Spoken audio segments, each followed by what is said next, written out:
We are clearing Temple of Sethraliss, covering the important trash mechanics, every boss, where to use your cooldowns, and the mechanics most likely to delete your group.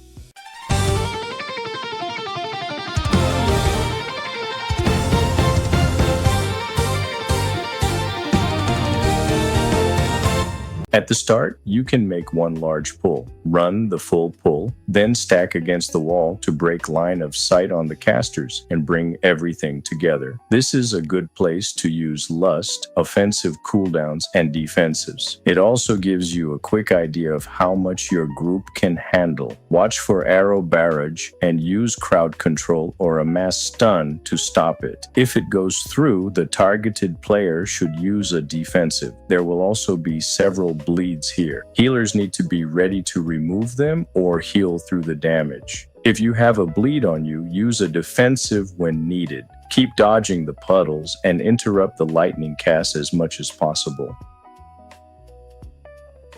For Adderis and Aspix, the first thing you need to watch is the shield. One boss will become immune, so immediately swap targets when the shield goes up. Do not waste damage into it. Gale Force is shown by a line and gray arrow. It will push the entire group backward. Before the push happens, check what is behind you. You do not want to land inside a puddle or another pack of mobs. After the push, quickly run back toward the tank. Thunder and lightning comes next, shown by the blue and void circle with an arrow. The group needs to stack and soak this mechanic together, then move away from the impact area. For Tempest Winds, 2 players will be marked with circles and gray arrows. Take these toward the edges of the room. Once the puddle drops, move out.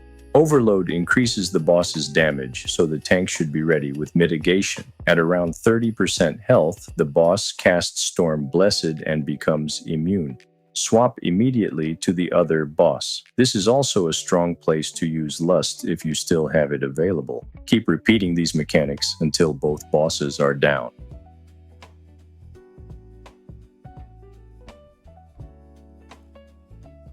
On the way down to Merektha, watch the large puddles.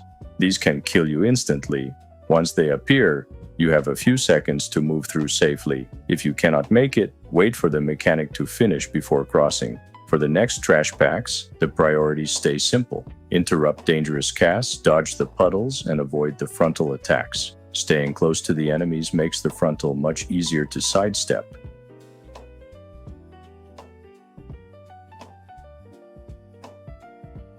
For Merektha, tanks need to be ready for lightning bite. Use mitigation for the hit. A knot of snakes will root 2 players marked with a green arrow. You can damage the snakes to free them, but crowd control is usually faster. More small enemies will appear during the fight. Crowd control them and cleave everything together.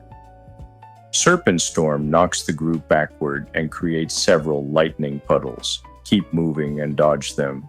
During hatch, 4 eggs will spawn and hatch into enemies. The tank needs to quickly grab aggro on all of them. This is a strong place to use Lust, because Merektha does not return until these enemies are defeated. The larger enemy will cast Storm Catalyst. Dodge it. The Vipers will cast Poison Spit, so interrupt those whenever possible. At the same time, keep watching Merektha. She will use Burrow across the arena, shown by the light and brown circle moving through the room. You must dodge it. The tank should keep the adds on the opposite side of the arena while everyone keeps their camera facing toward Merektha so the burrow is easy to see. Repeat the mechanics until she goes down.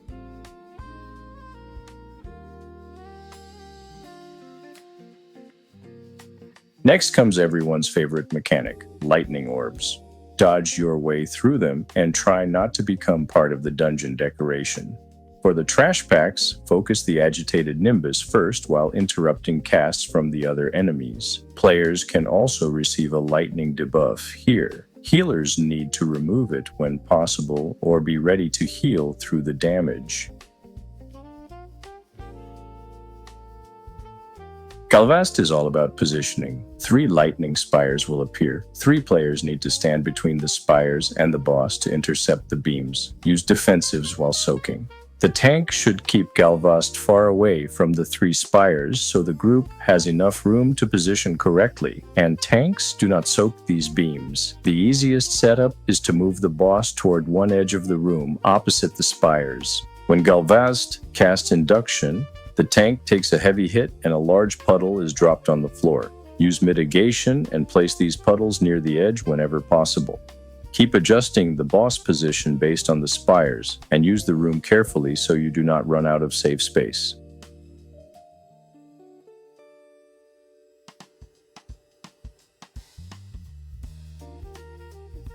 Next, the lightning orbs return, except now we also have puddles. Watch the gaps between the orbs and time your movement across the puddles. Healers should keep an eye on the group because mistakes here hurt.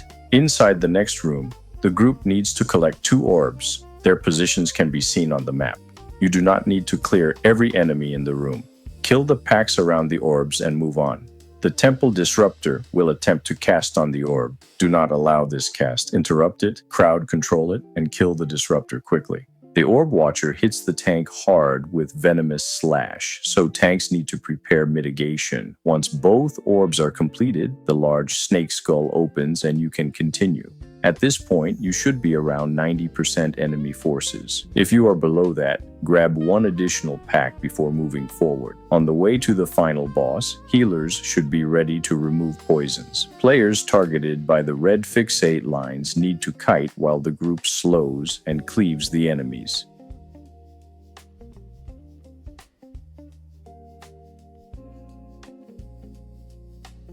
The final encounter works differently from the other bosses. Instead of damaging the avatar, your goal is to heal the NPC floating in the center while dealing with several waves of enemies. If you are targeted by a large purple circle with a yellow arrow, move away from the group and toward the edge. Drop the mechanic there, then move out. Now for the kill priority. First is the Essence Defiler. The entire group should focus it immediately while the tank controls the other enemies. A large purple attack will land near the Essence Defiler. Dodge the impact, then quickly move back in. 4 orbs will appear and the group needs to soak them.